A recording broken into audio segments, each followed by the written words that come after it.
when we say a house, from what I understand, it is a house. It's a working house. Could someone live in this house? Just about. I think so. You just need to get a bed in there. It's got plumbing and electricity and everything else, all the connections for whatever appliances you want to put in there. You guys invested in training, and that's something that can't be understated. But the benefit of this, there's almost a return on investment of building this home. You can definitely see the difference in us being able to have a more specialized crew out there, and the customer doesn't have to watch us in the process of training.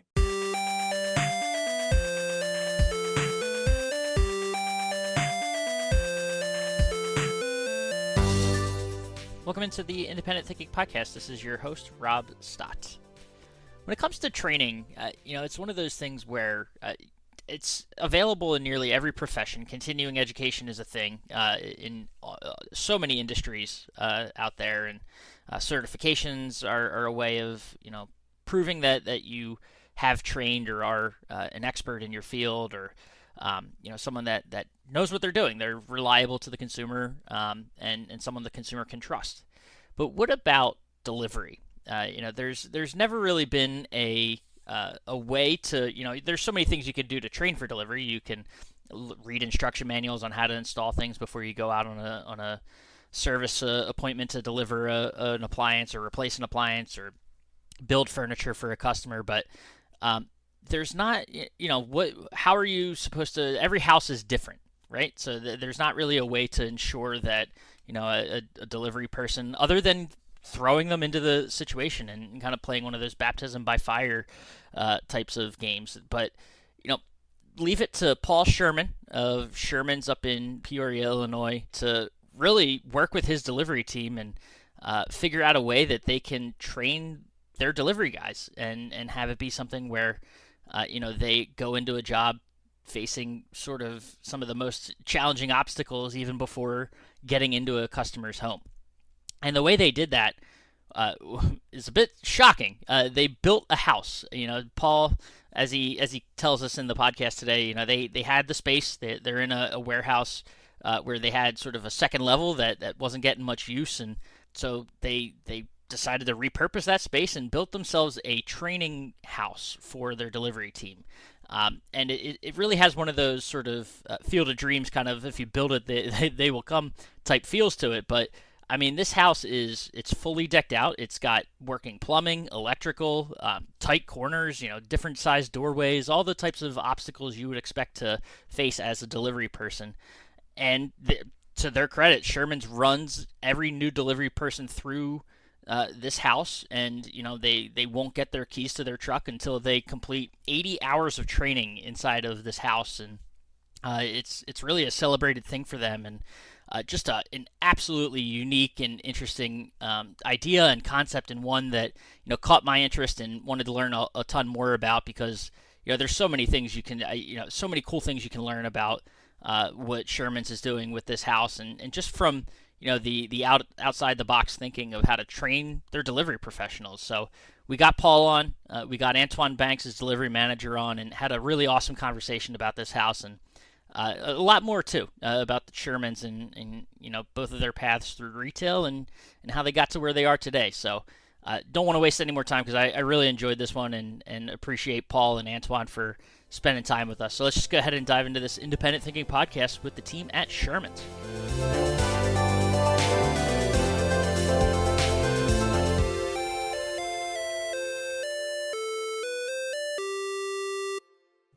All right, we are back on the Independent Thinking Podcast, and really got an interesting one for us today. Been looking forward to diving into this. And first of all, Paul Sherman's up there in Peoria, Illinois. Appreciate, first of all, you joining us and dragging along Antwaun Banks, delivery manager there at Sherman. So that, it's going to be a good one when we get more than just a one-on-one. So I appreciate you guys having time and stopping your day a little bit and chatting with us here on the Independent Thinking Podcast. Yeah, happy to do it. Yeah, great opportunity. Thanks. Yeah, you bet. So before we dive into it, and for those who read the headline, they know what's coming. But before we get into this house, Paul and Antwaun, I want to talk to you guys about your path through retail. We'll start, Paul, with you. Talk a little bit about Sherman's and kind of how Sherman's came to be, and Sure. your path to being CEO and owner there. Yeah, absolutely. So actually, Sherman was founded in 1976 when my dad, who was a lineman for the local utility, decided to open a little one-room shop selling Litton microwaves and Amsoil and gifts and a collective little mix. Mom ran it for a year, and then he decided to quit his job and roll with it. So he started in 77, expanding into appliances, eventually getting into electronics and bedding and furniture over the years. He expanded to several different marketplaces. And then when I got out of school, went to work for one of our suppliers for a few years, realized, you know what, probably better to go join his dad's company maybe.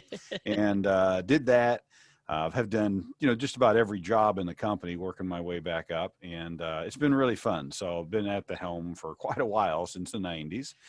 We've expanded quite a bit. And today we have 4 locations throughout central Illinois. And primarily, appliances is the category we're number 1 market share in, but we have a really substantial furniture and bedding business as well. Oh, that's awesome. So you guys kind of run the gambit for, what Nationwide has to offer as far as product categories and things like that. What's sort of the thing that you think, in your words, makes Sherman stand apart from others in your market as far as retail is concerned? Well, there's a lot of benefits, being a locally owned chain, like a lot of nationwide dealers have. There's just there's a care and a camaraderie and the teamwork and the concern for the customer that's kind of at a different level. We also, the department Antwaun runs is a little more critical to our success than I think the delivery department in a lot of different companies. We certainly, like a lot of places, carry heavy inventory, but we also are super committed to next day delivery 7 days a week. So it doesn't matter if you come in at 5:30 at night, you're getting your new washer delivered the next day. Tomorrow, as we like to mispronounce it. It takes a lot of resources, to be able to do that, to never shut deliveries off for the next day, no matter, how they get. But Antwaun and team tend to pull that off. Can't tell you how many times I've been stopped out in the community.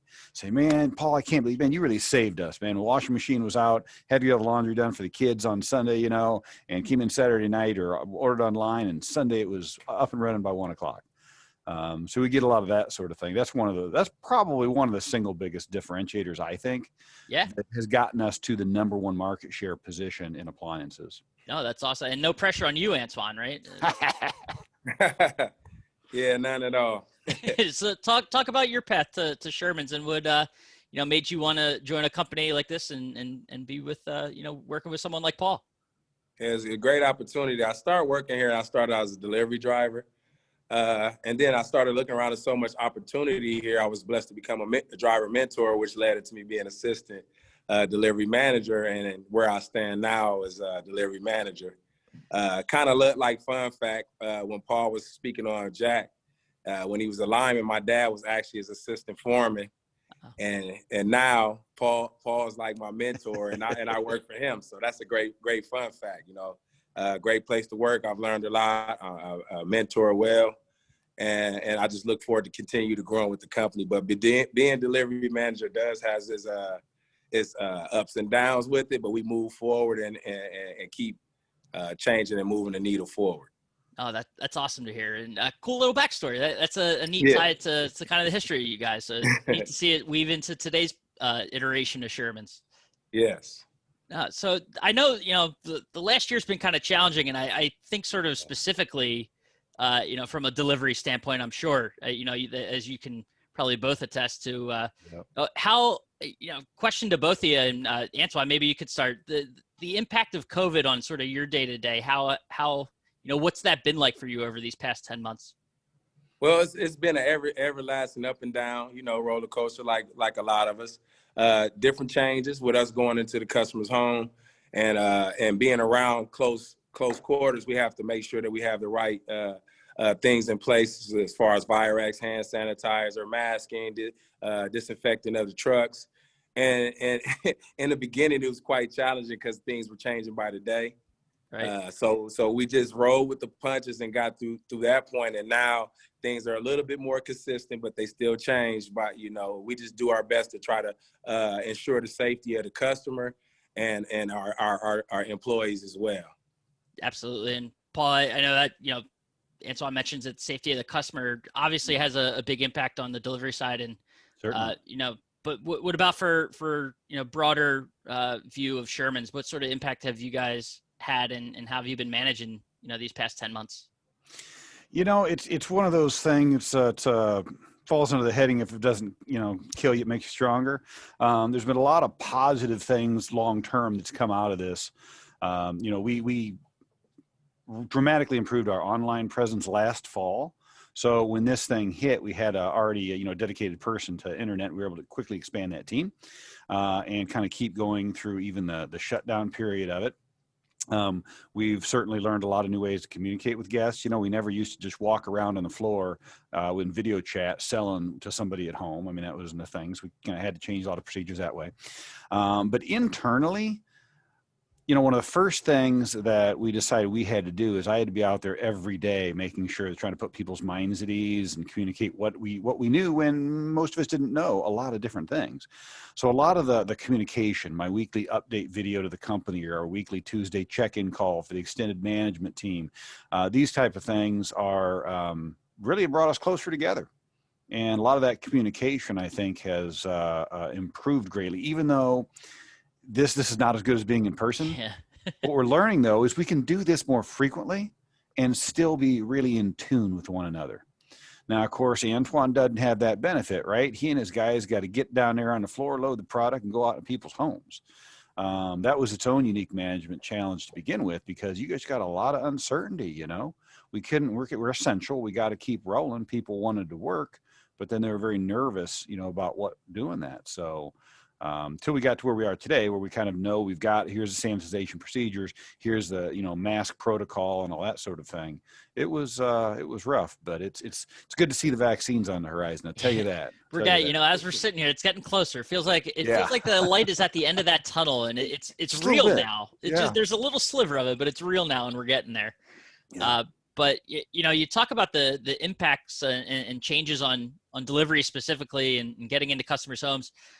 COVID aside, I know, that maybe it might have been just a couple of months into the pandemic and all these changes that you guys actually had another big delivery adjustment, and that's kind of why we're here talking today. And that's this house that we really need to dive into, because what a unique concept. And for those that don't know, I know you guys have videos that we'll be sharing on the YouTube channel if you're watching this, and underneath if you're on the Nationwide site. This house is at its core, it's a training tool, for your delivery team. And, but when, it's not just plywood in a warehouse, couple sheets put up and that's it, and trying to work around. It's like, it is like, when we say a house, from what I understand, it is a house. It's a working house. Could someone live in this house? Just about. I think so. You get a bed in there. It's got plumbing and electricity and everything else, all the connections for whatever appliances you want to put in there. So you got to be careful that way. You make sure, employees end up sleeping overnight or something like that in this house. But no. So tell me, Paul, where does this start? Where does the idea for this start? And what was it like getting everything kind of up and moving into this house? Yeah, well, I mean, it started, Antwaun, in trying to improve training, had requested that, we get a few of the most popular appliances in a corner warehouse, and a couple of props, maybe like, a doorway and a few stairs, just so you could do a little training on it, and I distinctly remember saying, yeah, I think we should put something like that together. No problem. I said, I'm not going to build you a house or anything, but hold on. So actually, this wasn't supposed to happen. No, it was not supposed to happen. But then, what Antwaun started, then we went out and we said, okay, what do you guys really need? What do you need to train with? And then, of course, you get back. Yeah, we need like a doorway to go through, maybe a bigger one and a smaller one, maybe one with a stair, like simulating coming in from the garage. And we certainly need, gas and water connections, different types of gas and water. We should probably show copper, gas pipe, what you don't connect to too. And we need the stack laundry and side-by-side laundry, and a dishwasher simulated where somebody put a floor, in front of it to make it harder. And I need a ceiling fan that's low, and pictures on the wall. That's you see where I'm going, right? You're kind of describing a house. Yes, we're describing a house. So when you ask everybody on the team, what do you need to properly train your folks? The only answer became to build a house. And that, at first, of course, we thought that absurd. But then when you really think about it, okay, how are we training people? Well, how Right. does anybody train Right. people? And that was kind of the question that this begs is, without having a house to train in, what is, maybe Antwaun, this is something you can kind of tag. How do you train a team to deliver in a house? Is it literally the way you train is by going into people's homes, or, what, is there anything you can do when you're not on an actual delivery to train? Yes, well, we usually used to start with, showing how to, take fridges apart, put cords on, the day-to-day regimen of what you be going through. And then we had the tough task of you have to do that real time in front of a customer who you're trying to satisfy at the same time, which poses a lot of challenges. Customers watching, you're trying to learn. It frustrates a new guy if he makes a mistake right there. Plus, you could possibly damage the customer's home and some of Sherman's reputation in the process. So it was tough, and we tried to do it, and you can definitely see the difference in us being able to have a more specialized crew out there, and the customer doesn't have to watch us in the process of training. No, I mean, you kind of hit the nail on the head. Well, you don't hit the nail on the head, I guess, is one way to look at it, because you're not damaging anything anymore. But it kind of, I guess, Paul, in sort of their firsthand experience of the types of challenges they face, that kind of input as far as designing something like this has to go a long way to make sure, it's not like they're going into this training now, this house that you guys have. It's got to be some of the most challenging things, I imagine. It's not just basic sort of things that they would, you're trying to trip them up, I guess, is my point with this house. It's an obstacle course. Oh, absolutely. It's all designed to be some of the most difficult stuff you could do. But what's amazing about it now is when they come out of that training, basically everybody, if you're going to be a driver, before you get your keys, you got to go through an 80-hour, 13-point certification process. But when they're done with that, the confidence level they are starting with when they walk into their first homes, amazing, versus all of those challenging situations. How do you take a sofa up into a split level home and up around a staircase, right? Any of these different things, or how do you connect that particular kind of appliance we don't see all the time? They've already been through it. They've seen that stuff, and they don't have to wait until you run into that situation 4 months down the road and hope you're with somebody who's actually still training you, right? Right. And so right. they get all that confidence before they ever go out and do their first delivery. It's night and day. So what's the process that you're determining? All right, well, the only thing we can do here is build a home. So you've now made that, Antwaun and his team have convinced you that the home is the way to go. Yeah. What's the process like pulling something like how do you find the space for that, and what was it like to actually build this home? Well, one thing we're blessed with is our distribution center. It's about 80,000 square feet at ground level, but we have a 50,000 square foot room above the 30-foot clear room. It's two 30-foot clear levels. Used to be a Pabst brewery, actually Okay. a bottling facility.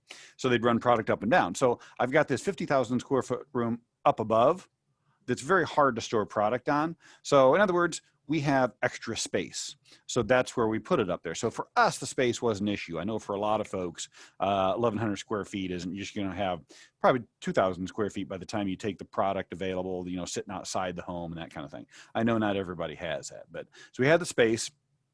We also have some phenomenal in-house maintenance guys. So Joe Patterson, who's our project and maintenance manager, was able to actually lay out on the whole thing, in collaboration with everybody in the company of what they want. So he did all the design work, supply sourcing, and all of that. And so our internal team built the whole thing. Wow. We've got guys that can do electrical and the plumbing and the construction and all that kind of thing. Well, so now, with the finished piece, is it something that you guys can customize, moving forward, or is this kind of like if you were gonna do a home renovation, you'd have to renovate this home? Yeah, hey, I can always do an addition, right? Yeah, we can certainly alter it if we need to. We're really happy with how it's worked out. Taking the first dozen or people through it that Antwaun has, I think it's worked out good, hasn't it? Yeah, yes, sir. It definitely worked out well. And we always had the driver and helper mentors that we used to use for the training that we spoke of earlier. But now it makes their job a little bit less strenuous, and it's kind of just like the fine tuning and the last finishing touches. You know, you take them out, you make sure they know everything and can keep everything that we gave them upstairs, and you still have that extra lining of the last minute training, which makes it, we have better success rate as a result of that. No, absolutely. And you talk about success rate. I mean, the types of things that you're walking through as you go through this house, it's not only carrying appliances and furniture through a home. And I mean, you can, there's kind of that peace of mind, I guess, as you're training, that if something were to happen, yes, it's training, you don't want it to happen, but it's kind of your guys' home, that, any damage to the training course is something that you guys can fix. And it's not, like you mentioned, something that comes back on, reflects on you guys in training. So you kind of get that out of the way. But it also sounds like too, so it goes beyond just the carrying around the home. It's actually hooking it up and installing some of the appliances as well. Is that right? Yes, sir. It's the hooking up of the supply, other appliances. It's a lot of the 29-inch doors that you see in the older homes. You got your slide patio doors with the outside lights, like Paul was saying earlier. You got your ceiling fan, your adjustable bases, anything that you can think of. You might have to get around it in the home. It's there, and it's such like a real life situation that. Everything in there, we have it kind of fixed where it can be easily fixed, but it gives you the real life feel of making the damage if you do, and it gives us the chance to correct that action so that it doesn't happen in the field when it's most important. And to your point, Rob, like the floors in this are basically painted masonite, and so if you do everything perfectly, the paint stains nice. If you scratch the paint, well, that was the equivalent of scratching a wood floor. Well, it's no big deal when you got somebody put an appliance down, scoot it. It's okay. You just scratch the floor. We have to repaint it. In a customer's house, you would have just caused a several $1,000s wood finish job. Yeah. Right? Yes, sir. For them to screw it up right here, when we can get a bucket of paint out and paint over it, that's the entire objective, right? Yeah. Of letting them experience that and mess up there, right? Not in front of that customer in their house, right? And that too. I mean, obviously something like this, I know, it's got to be, you guys invested in training, and that's something that, can't be understated. But, you talk about the payoff on the other side is that you aren't having those damages in customers' homes where, at a certain point, this has to, the benefit of this, there's almost a return on investment of building this home for you guys. Well, two sides. Number one, well, multiple angles. The hard cost side, it'll pay for itself very quickly in less damages. Yeah. But we also put together a promotional video for our salespeople to use. So when somebody asks, why should they doing free delivery? Why should I pay for your delivery? I'll show you in 90 seconds. Watch this video. You want guys trained at this level. You don't want guys just, without training, messing your house up. So our delivery revenue is going up also because we're able to demonstrate the superiority of our delivery service. And so our salespeople are much more confident in it, and they sell the service at a higher level. So you've got the cost reduction and the delivery revenue increase, not to mention the pride on the team and the camaraderie and that kind of thing that just goes a long way. You mentioned that, and you kind of talked about it a little bit, but tell me what that experience is like for someone as they complete their training. 'Cause what's that, you guys kind of really do it up for them, as they come through the other side of the training and get their certification and, get their, you actually hand them their keys, right? Is that how this works? Yes, sir. We stemming off of Paul's last thing, the workers' comp and safety is also, great as a result of this. People are more specialized, so we have less injuries, which helps with the workers' comp. Far as we congratulate them with department recognition. We give them the diploma, and we got like a Sherman's Yeti with the Respect Delivery Academy on there, which is a good touch. And it's like Paul said, it just helps with the camaraderie to see everybody congratulate you for, going through your accolades of what you have accomplished. So it's a great feel for the culture. Yeah, that's an official thing, on the Saturday morning meeting, whoever's graduated that week's, gets the mug. You can only get one if you went through the academy. You get your certificate, graduation certificate, they get featured on our internal Facebook page, etc. So it's an actual, like, dude, you graduated. You're there now, right? Not a go out in the truck and learn for a few months and you'll slowly get it. It's just, yeah, it's a set thing. They've achieved it. They've earned it. They've got that pride of, I've made it through that gauntlet, and I'm a Sherman's driver now. No, that's awesome. I don't want to take up too much more of your time because I know we're all a little busy. It's the holiday times as we're talking here. This house has only been, I know it's only been around for, I think as we're sitting here, less than a year completed.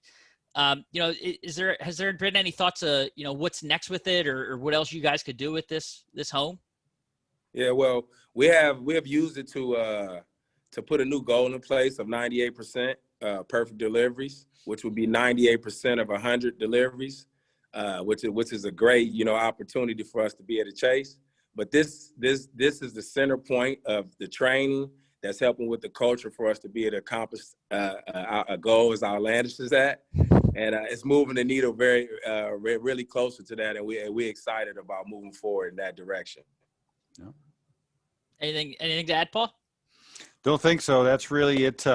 We started with just anybody who is a new driver helper goes through that program.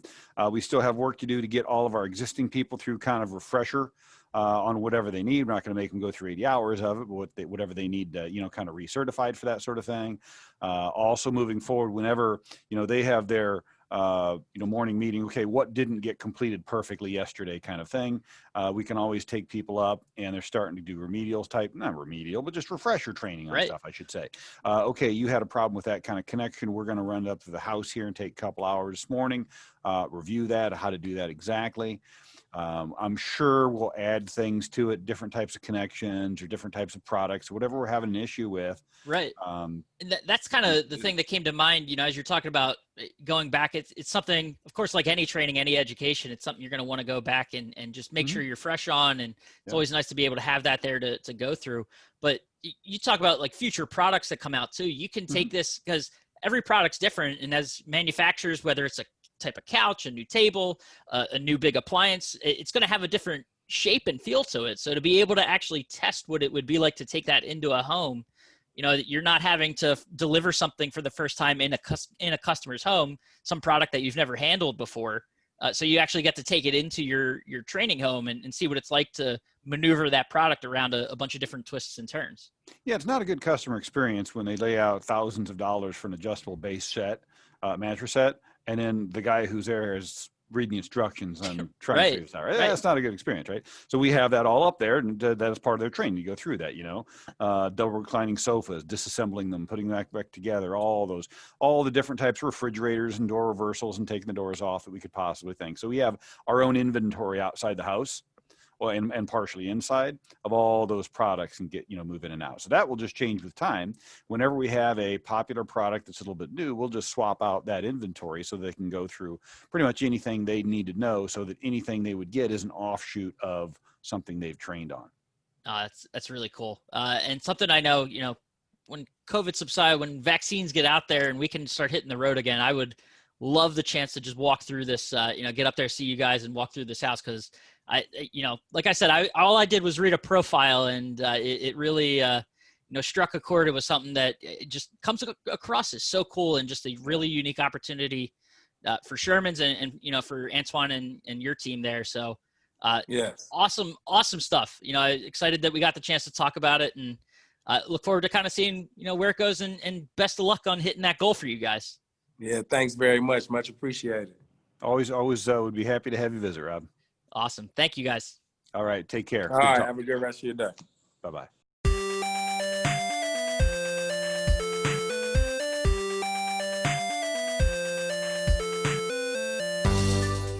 Awesome. And a huge thanks again to Paul and Antwaun for both, taking time out of their day and chatting with us about this house. So cool to learn about, how they're using it. And, something you didn't think about, I didn't think about too going into this was not only do they train their delivery guys on how to get through these obstacles, but every time a new product is launched, they're able to take it and figure out how to hook it up and how it works before they get into a customer's home. So they're not, forget the damage, potential save damages by knowing how to work those tight quarters, but saving time as well.